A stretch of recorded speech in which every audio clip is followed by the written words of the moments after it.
dilakukan di dalam kelas? Sudah. Kalau sudah berarti sekarang waktunya kalian menempelkan yang kalian tulis itu di papan tulis. Seperti ini contohnya ya. Ayo silakan. Barisan ini dulu biar beraturan. Ya. Bau tai.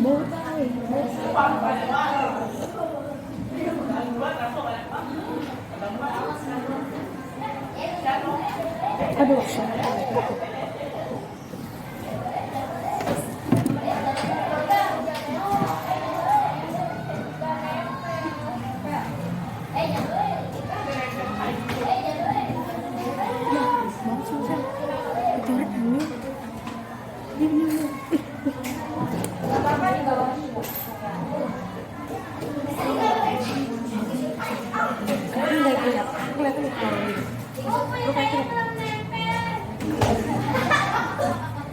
Ya nggak apa-apa ya. Kayak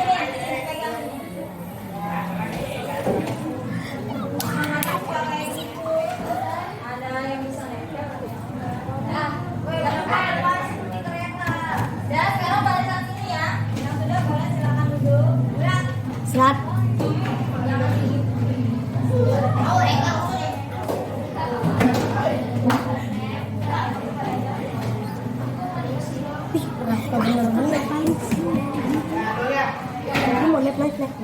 Iya, sampai. Ayo silakan sebelah sini. Jangan Aika kata lagi sih.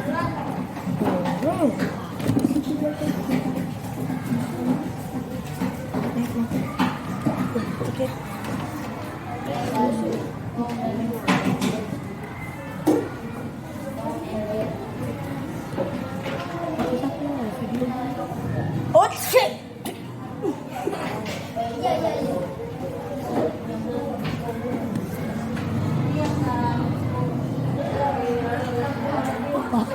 Bapak lawan terlalu nembak dok.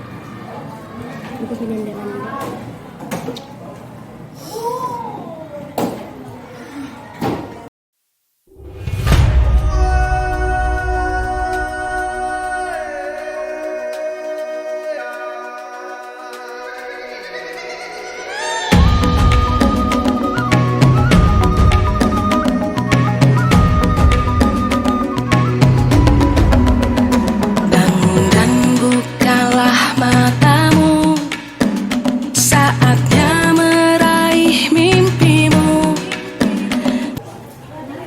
Kamu tahu nggak itu apa? Nggak tahu. Kemarin kan apa namanya ada teman kamu tuh ya, Lisa, Jasmine. Karena apa? Kamu pernah kenapa itu?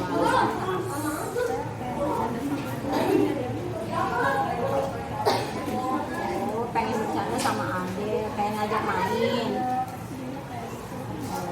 Pengen bercanda. Terus suka panggil nama orang tua kenapa?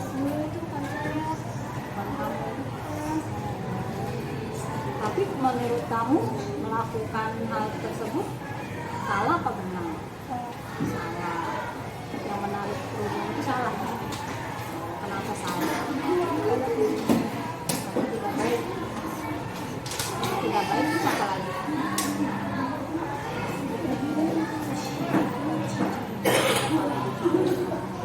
Berarti kamu sudah mengakui kesalahan. Lihat, selain Kak Adel, kamu melakukan ke siapa lagi? Enggak ada.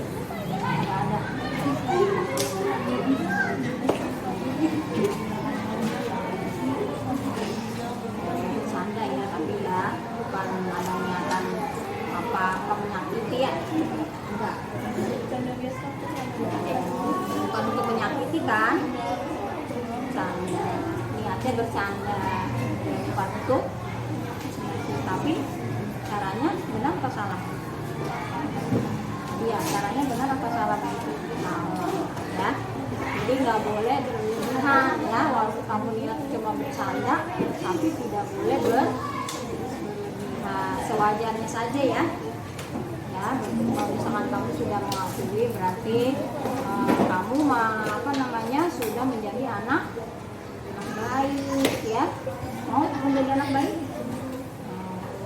kamu kan apa namanya cantik, tinggi ya. Nah, sikap kamu juga harus baik biar semua orang senang sama kamu. Ya, mau disenangi dengan teman atau dimusuhin teman? Disenangi teman kan? Iya. Ya, jadi sayang kalau misalkan kita sudah cantik, sudah tinggi ya. Kalau misalkan teman dimusuhi, jadinya kan hubungannya tidak harmonis ya. Mau punya teman banyak? Mau ya. Biar teman-teman. Selamat pagi Yuki. Kamu tahu kenapa dipanggil? Tahu. Katanya kamu tadi ada kejadian apa sama Joshua? Sahabat Joshua. Jelaskan kenapa kamu ribut dengan Joshua. Masalahnya apa? Bagaimana mengejeknya? Dan kalau saya mau tahu saya tuh kalau saya kalah mau tapi pakai dulu. Jadi merasa kamu tidak suka kalau misalnya kamu diejek karena kamu kalah. Iya. Terus apa yang kamu lakukan sama Joshua? Hah? Ributnya bagaimana? Hah? Ributnya bagaimana? Tonjokan. Tonjokan.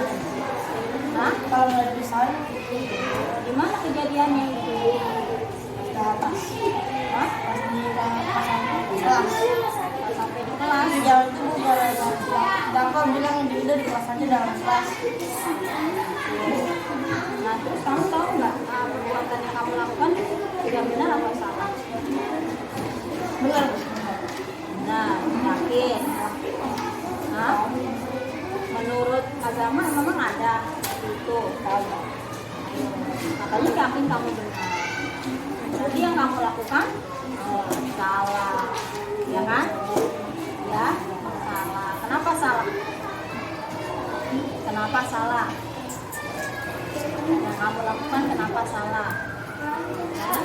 Hah? Karena sudah ya, karena sudah berkelahi. Berkelahi itu berarti apa? Menyakiti dan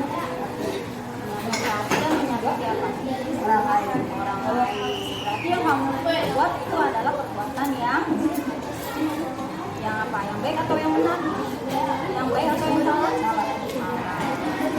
Jadi kamu sudah tahu itu salah ya? Ya, sudah tahu itu salah. Nanti untuk memperbaikinya bagaimana? Kita minta maaf dong sama Joshua. Sudah minta maaf. Sudah aku lagi. Ya, mau mengulangi lagi tidak? Mau kalau dia oh gitu. Katanya tadi sudah tahu sama. Iya. Nah, berarti tidak akan mengulangi yang keras dong. Saya ulangi yang keras. Saya tidak akan mengulangi lagi. Saya tidak. Saya tidak akan mengulanginya.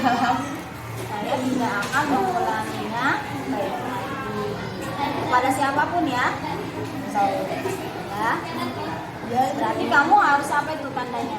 Harus bisa.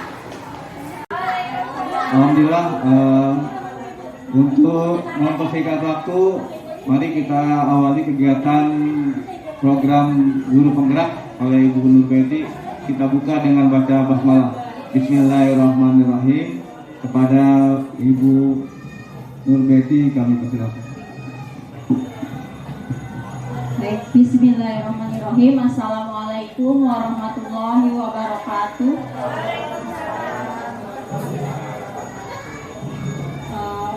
Rabbi sholli shodri wa yassir li amri wa hlul 'uqdatam min lisani yafqahu qawli.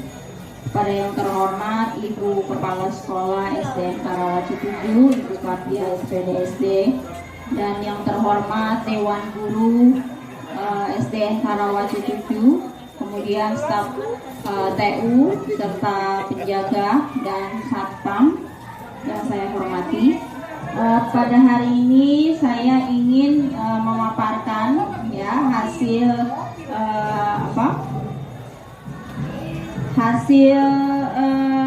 rangkuman saya ya dari modul 1 sampai modul 4 ya dalam program guru penggerak, dan kali ini saya ingin mengadakan aksi nyata untuk modul 1.4 yang berjudul diseminasi, yaitu menyebarkan pemahaman dan penerapan budaya positif di sekolah. Nah, untuk fasilitator saya bernama Heri Rahmat, MPD, kemudian pengajar praktek saya Sri Palupi Handayani, dan saya sendiri Nurbaiti Eka Permanasari. Baik, latar belakang untuk mengadakannya aksi nyata ini yaitu untuk memenuhi tugas saya dalam mengimplementasikan pemahaman dan pengalaman budaya positif melalui pengimbasan kepada teman sejawat di lingkungan sekolah. Dan saya merasa prihatin ya dengan perilaku siswa di zaman sekarang yang makin kesini makin gak jelas ya kemana ujungnya. Kemudian tujuannya agar guru dapat menerapkan dengan baik untuk menciptakan sekolah yang berpihak kepada murid sesuai dengan filosofi Ki Hajar Dewantara, yaitu untuk mewujudkan manusia yang berakhlak mulia dan mewujudkan profil pelajar Pancasila. Sebagai tolak ukur, rekan sejawat dapat menerapkan kebiasaan-kebiasaan positif yang diharapkan menjadi budaya positif baik di kelas maupun di lingkungan sekolah SDN Karawaci 7. Nah, ini limenasa saya berkoordinasi dan meminta izin kepada kepala sekolah, kemudian mengumpulkan komunitas praktisi dan serta rekan sejawat, dan berkolaborasi nantinya ya setelah pemaparan ini diharapkan ibu bapak dapat membuat keyakinan kelas di kelas masing-masing dari kelas 1 sampai kelas 6. Kemudian saya sendiri ya akan memantau dan merefleksikan dan mengevaluasi keyakinan kelas yang telah dibuat. Oke, dukungan yang dibutuhkan itu adalah izin dari kepala sekolah. Beliau sudah mengizinkan, alhamdulillah. Kemudian koordinasi dan kolaborasi dengan rekan sejawat. Kemudian support dari orang tua yang menerapkan budaya positif di rumah ya. Karena sangat penting sekali orang tua menerapkan budaya positif di rumah, serta siswa ikut serta dalam menerapkan budaya positif ini. Nah, ini adalah profil guru sekolah dasar. Nanti akan saya share ya materinya. Saya akan skip saja. Nah, jadi seorang guru itu menurut Ki Hajar Dewantara adalah seorang petani. Ya, petani itu apa sih yang digarap? Lahan, sawah. Nah, sekolah itu adalah lahan dan sawah. Dan siswa juga adalah lahan kita sebagai guru. Ya, bagaimana kita menggarap bibit-bibit tanaman kita agar menjadi unggul.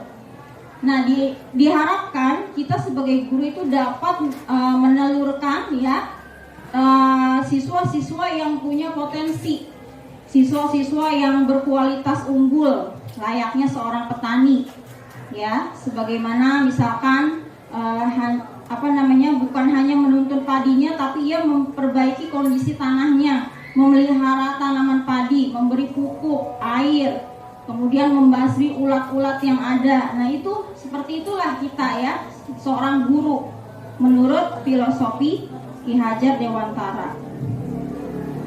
Dari ilustrasi tersebut kita dapat menyimpulkan bahwa sekolah diibaratkan sebagai tanah tempat bercocok tanam. Seorang guru perlu mengusahakan agar sekolah menjadi sebuah lingkungan yang menyenangkan, aman, nyaman untuk tumbuh, serta dapat menjaga dan melindungi setiap murid dari hal-hal yang kurang bermanfaat dan bahkan mengganggu perkembangan potensi murid.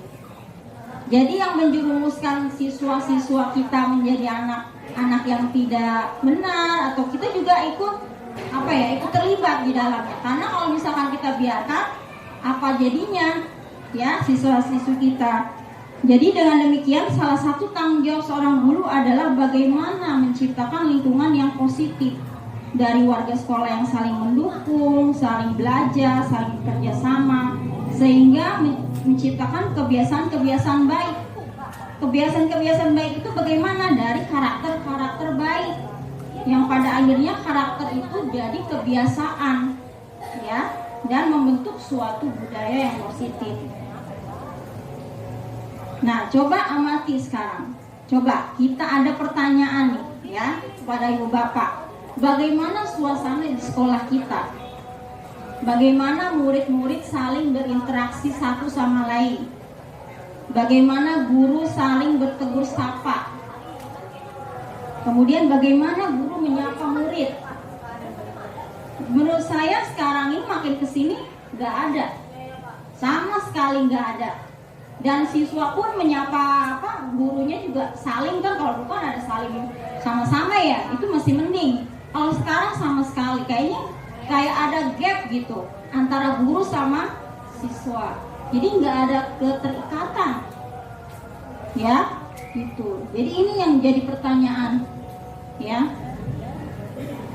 Bagaimana guru menyelesaikan suatu permasalahan atau konflik antar murid? Nah, itu seperti kasus kemarin tuh. Kenapa bisa terjadi hal seperti itu? Mungkin ada yang salah dari cara kita berinteraksi dengan siswa, atau bagaimana kita menyampaikan. Nah, iya, itu. Ya, jadi itu yang harus kita pikirkan. Nah, untuk itulah menciptakan lingkungan positif perlu dilakukan agar terbentuk suatu budaya positif, yang mana proses perjalanan pendidikan harus kita jalani, dan tanggung jawab kita seorang pendidik ya sebagai pemimpin pembelajaran. Jadi suatu lingkungan yang aman dan nyaman akan memberikan murid berkesempatan dan dia merasa bebas untuk berproses, belajar, membuat kesalahan, ya, belajar lagi sampai mampu menerima dan menyerap suatu pembelajaran. Ya, memang kesalahan itu perlu dilakukan untuk sebagai pelajaran ya. Kalau misalnya tidak ada kesalahan, mungkin dia nggak akan belajar, nggak akan memperbaiki kesalahannya dia, ya. Nah, jadi salah satu tanggung jawab kita itu kerasnya, tetapi sama saja. Sebab jikalau kita tidak cakap melakukan self disiplin, wajiblah penguasa lain mendisiplinkan diri kita, dan peraturanlah yang harus ada dalam suasana yang merdeka. Kemudian ini nilai-nilai kebajikan, yaitu sifat-sifat positif manusia yang merupakan tujuan mulia, yang mengaitkan dengan nilai-nilai kebajikan yang dikaitkan dengan motivasi. Motivasi itu ada dua ya, eksternal sama internal. Nah, yang diinginkan itu adalah motivasi intrinsik atau internal. Ya. Salah satunya adalah nilai-nilai kebajikan yang ingin dicapai oleh setiap anak Indonesia, yaitu profil pelajar Pancasila. Jadi profil pelajar Pancasila itu ingin ada di dalam diri anak-anak kita gitu. Bukan karena harus mengikuti peraturan, tapi memang ada nilai-nilai kebajikan yang dimiliki oleh anak tersebut. Nah, ini adalah standar pendidikan nasionalnya. Tujuan mulia dari penerapan disiplin positif adalah agar terbentuk murid-murid yang berkarakter, berdisiplin, santun, jujur, peduli, bertanggung jawab, dan merupakan pembelajar sepanjang hayat sesuai dengan standar kompetensi lulusan yang diharapkan. Nah, ini yang bisa digarisbawahi ya, adalah penerapan disiplin positif. Nah, ini adalah 3 motivasi perilaku manusia ya. Bukannya anak-anak, tapi manusia. Yang pertama adalah untuk menghindari ketidaknyamanan atau hukuman. Ya, yang pertama. Sebenarnya mereka sedang menghindari permasalahan yang mungkin muncul dan berpengaruh pada mereka secara fisik, psikologis maupun tidak terpenuhinya kebutuhan mereka. Bila tidak melakukan tindakan tersebut, nah, ini motivasi ini bersifat eksternal karena ada hal lain di luar diri mereka sendiri yang membuat mereka melakukannya. Nah, kemudian yang kedua adalah untuk mendapatkan imbalan atau penghargaan dari orang lain. Misalnya nih, anak-anak itu harus dapat nilai bagus, nanti dikasih hadiah oleh orang tuanya. Nah, itu berarti motivasi berdasarkan imbalan atau penghargaan. Ya, ini juga sama dari luar. Nah, yang ketiga ini untuk menjadi orang yang mereka inginkan dan menghargai diri sendiri dengan nilai-nilai yang mereka percaya. Nah, yang diinginkan oleh profil pelajar Pancasila ini adalah yang ketiga ini. Ya, jadi motivasi ini adalah mereka melakukan sesuatu karena nilai-nilai yang mereka yakini dan hargai. Mereka melakukannya, mereka ingin menjadi orang yang melakukan nilai-nilai yang mereka yakini tersebut. Jadi bukan karena orang lain, bukan karena hadiah, bukan karena imbalan. Jadi mereka melakukannya inisiatif dari diri sendiri.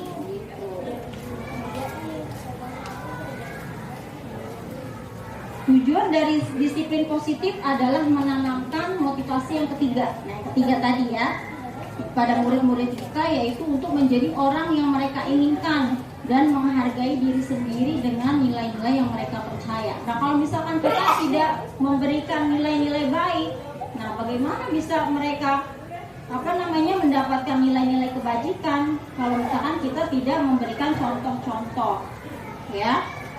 Ketika murid-murid kita memiliki motivasi tersebut, nah mereka telah memiliki motivasi intrinsik yang berdampak jangka panjang. Jadi kita tuh memberikan contoh itu berdampak panjang loh, ya. Nah, sampai ke mereka dewasa, sampai mereka tua, gitu. Makanya fondasi kita di SD ini kita memberikan contoh-contoh nilai-nilai kebajikan yang mereka butuhkan, gitu, sepanjang hayat. Ya, belajar itu sepanjang hayat. Nggak mungkin mereka belajar cuma sampai kuliah doang, ya kan? Pasti sepanjang hidupnya dia terus belajar, ya. Pasti kalau misalkan ada permasalahan di hidup, mereka belajar kan. Nah, yang berikutnya adalah hukuman, konsekuensi, dan restitusi. Nah, ini bedanya hukuman. Nah, saya mau tanya nih, kadang-kadang guru memberikan hukuman, tujuannya apa? Hah? Biar berubah, apalagi tidak terulang lagi, mendidik. Nah, tujuannya itu ya. Tapi itu hanya membuat siswa merasa bersalah saja, gitu ya. Hanya membuat siswa merasa bersalah. Coba kita lihat ya. Hukuman bersifat tidak terencana atau tiba-tiba. Anak atau murid tidak tahu apa yang akan terjadi. Hukuman bersifat hanya satu arah, cuma dari guru aja. Si anak tidak tahu tuh apa yang kesalahan yang dia perbuat itu apa, cuma dikasih hukuman aja. Tapi kan nggak dikasih kan alasan, ah kamu itu kenapa, ya kan? Iya. Nah, harusnya gitu, kasih alasan. Iya. Hukuman yang diberikan hanya berupa fisik atau psikis. Murid atau anak akan merasa disakiti oleh perkataan atau perbuatan kita sebetulnya ya. Kemudian konsekuensi. Nah, kalau konsekuensi itu ada peraturan. Kalau misalnya kamu begini, kamu dapat ini. Kalau misalnya kamu melakukan ini, kamu akan dihukum seperti ini. Nah, itu konsekuensi. Ya, ada peraturan yang tertulis. Gitu, ya. Nah, kalau restitusi itu kita memproses menciptakan kondisi bagi siswa untuk memperbaiki kesalahan mereka, gitu. Jadi kita tuh harus memperbaiki ya kesalahan mereka tuh di mana. Kalau misalkan dengan karakter yang lebih kuat, jadi kalau misalkan mereka ini sudah ada. Kalau misalkan kita melaksanakan restitusi, kita sudah membuat kesepakatan atau keyakinan, gitu. Kalian tahu tidak? Kita kan sudah sepakat kalau kamu berbuat seperti ini, nah kamu harus bagaimana? Jadi dia sudah tahu apa yang kalau misalkan dia berbuat salah, oh saya tahu saya salah, gitu. Saya harus bagaimana? Nah, ini restitusi.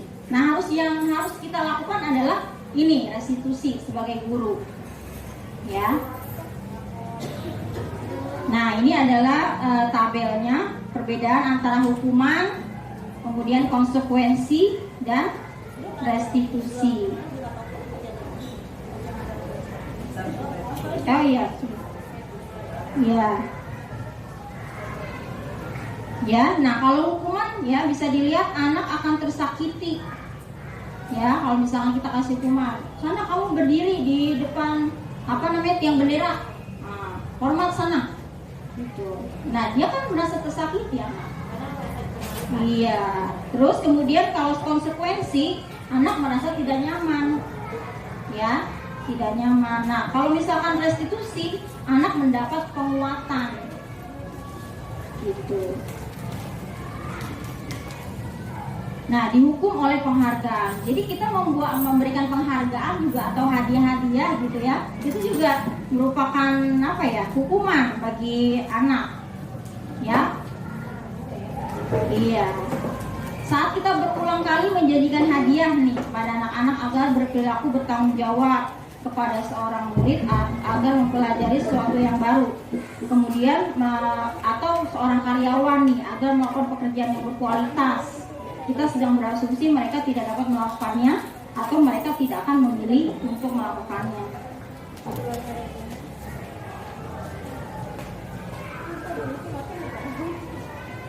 Ya.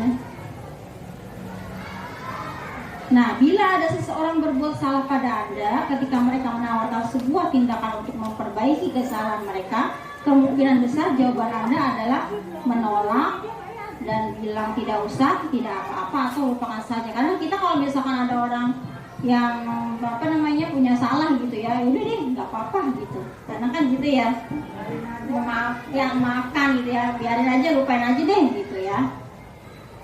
Padahal itu juga salah ya.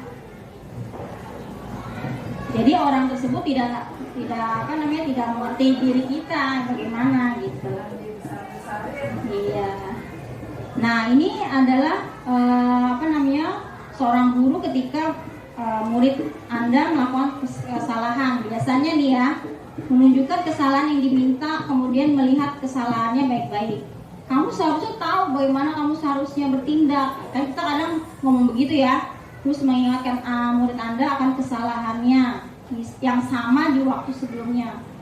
Terus kadang kamu melakukan sesuatu yang seharusnya tidak kamu lakukan, atau mengkritik atau mendiamkannya.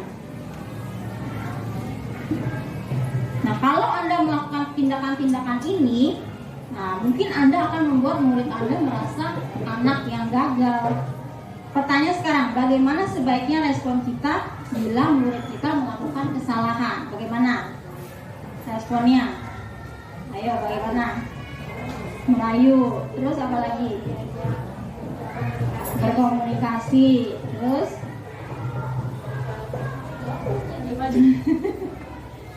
ya, kita lihat ya. Nah, restitusi. Buat proses tadi kan sudah ya, menciptakan kondisi murid untuk memperbaiki kesalahan. Kemudian restitusi juga proses kolaboratif yang mengajarkan murid untuk mencari solusi untuk masalah. Jadi kita tuh sama murid kita itu berkolaborasi, bekerja sama gitu. Bagaimana cara mencari solusi? Solusi apa? Solusi bagaimana si murid itu bisa mengakui kesalahannya dan tidak mengulanginya kembali. Jadi jangan kita doang yang memberikan solusi, siswa juga harus bisa mencari solusi ya untuk dirinya sendiri. Nah, kalau misalkan dia mendapatkan hal serupa di masa datang, nah dia sudah tahu bagaimana cara menyelesaikan masalah tersebut gitu.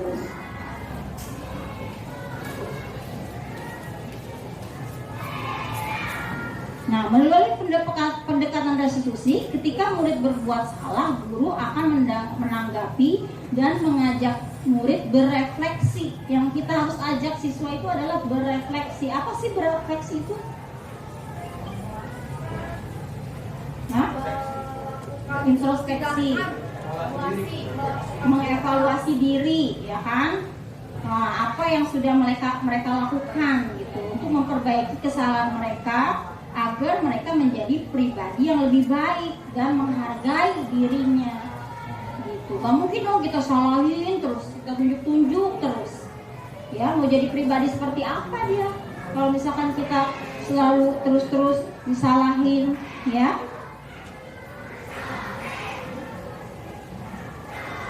Nah ini ya tugas Bapak Ibu semua ya, membuat keyakinan kelas.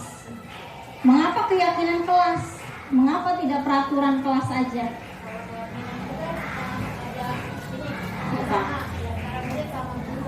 Jadi nggak hanya kalau peraturan kan biasanya guru aja. Ya, satu pihak ya. Nah, itu tadi.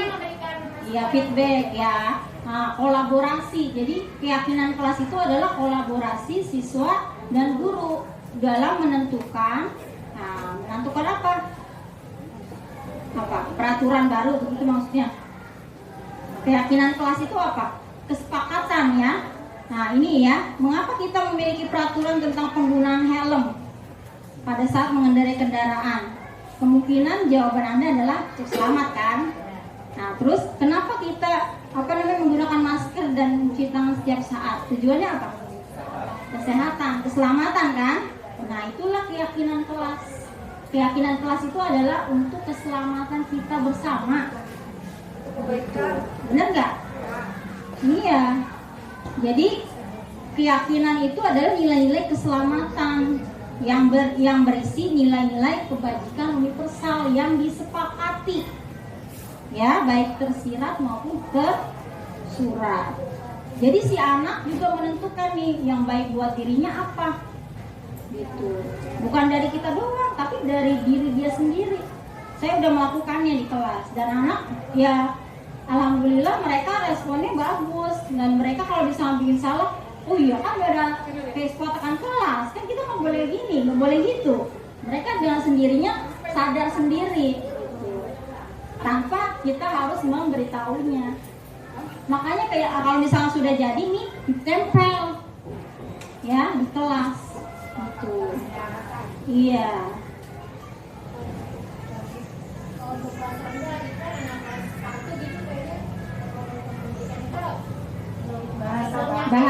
Bahasanya kita ganti bahasa ibu.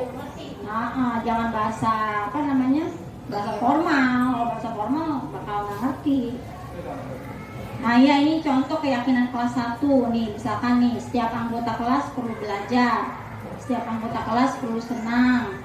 Jadi yang ibaratnya dunia mereka gitu.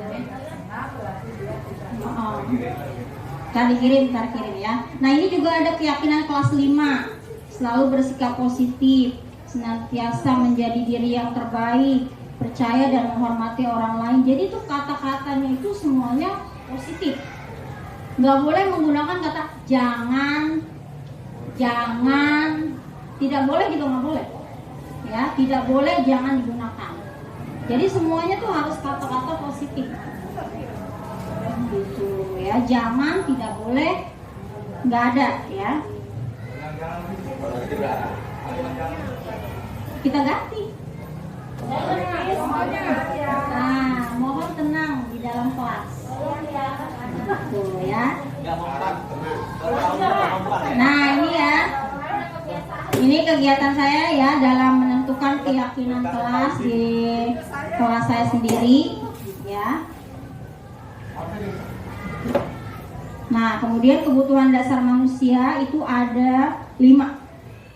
Bertahan hidup, kasih sayang dan rasa diterima, kebebasan, kesenangan, dan penguasaan. Nah, ini kebutuhan dasar kita. Kalau misalkan ada salah satu yang misalkan terganggu, nah ini akan mempengaruhi sikap atau perilaku dari anak-anak tersebut.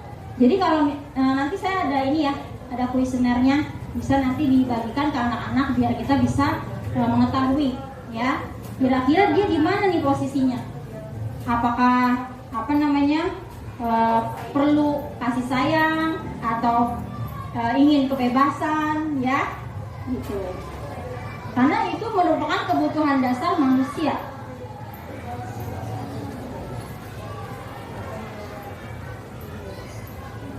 ya.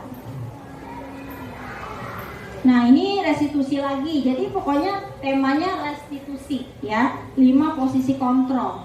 Nah, ini yang harus dimiliki oleh guru, orang tua, dan atasan. Harusnya ya, harusnya beliau ya. Harusnya beliau ikut biar ya. Kemudian penghukum, pembuat rasa bersalah, teman, pemantau, dan manajer. Nah, kita harus bisa menempatkan posisi kita di mana nih pada saat berkomunikasi dengan siswa atau pada saat dia melakukan kesalahan, gitu ya.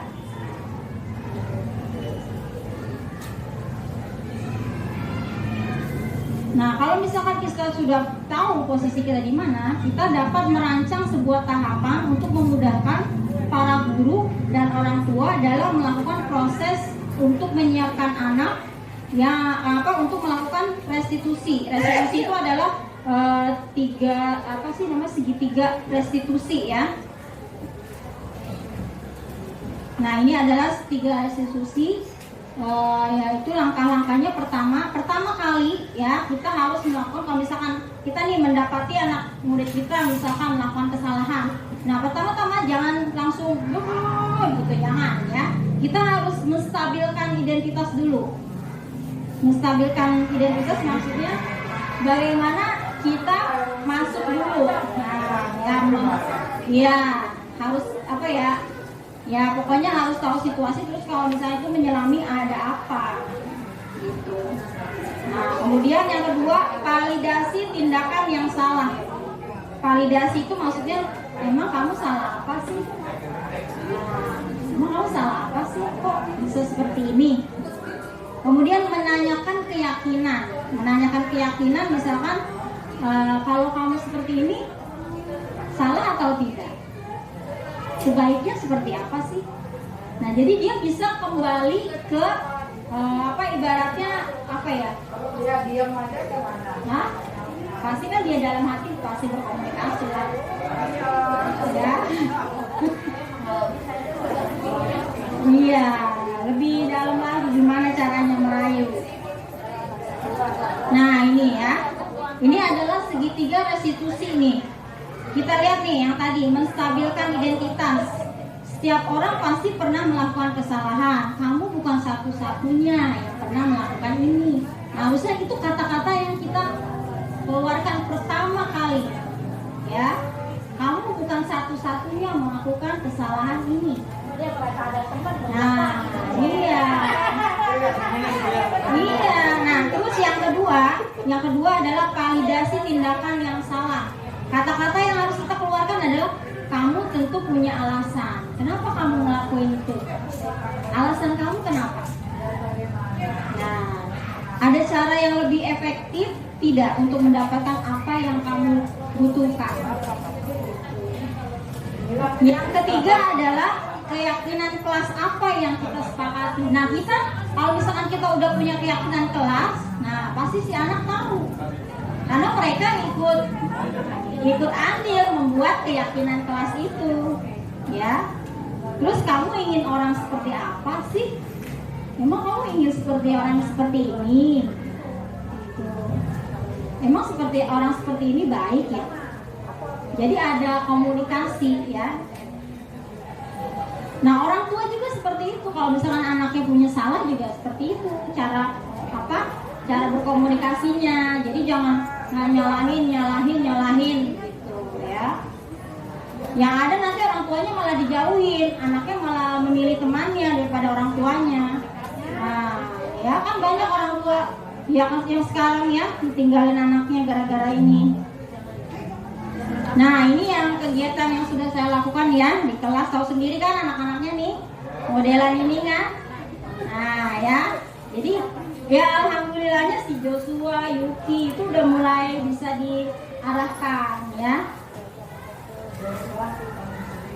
Ya dulu kan tahu sendiri kan Bu Indah ya bahasanya. Nah sekarang udah mulai ini kan ya pendekatannya. Nah ini ya Dalam penerapan program disiplin positif, hendaknya guru memiliki standar kepribadian. Jadi kita punya standar sendiri nih, pribadi yang baik itu seperti apa. Kita bikin list. Nah, list itu kita tanamkan dalam diri kita juga agar bisa diberikan contoh kepada siswa. Kemudian profesional dan sosial yang baik, di mana guru mampu berefleksi pada posisi kontrolnya saat ini, bagaimana perjalanan dirinya sebagai seorang among, ya, posisi manajer yang menuntun murid-murid menjadi insan yang mandiri, merdeka, dan bertanggung jawab. Nah, sekarang pertanyaannya, siapa Anda sebagai guru melaksanakan budaya positif di sekolah Anda? Nah, iya. Nah, kalau begitu berarti Anda sudah siap membuat keyakinan kelas di kelas masing-masing. Ya, kepada wali kelas tolong dibuat ya. Ini untuk kebaikan kita sendiri ya. Kebaikan anak murid kita ya, kemudian kualitas moral, kepribadian, perilaku ya, agar bisa lulusan sekolah kita itu perilakunya baik gitu. Jangan yang tadi seperti kemarin ya, aduh was-was saya. Oke, baik, terima kasih atas perhatiannya. Wassalamualaikum warahmatullahi wabarakatuh.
Ya.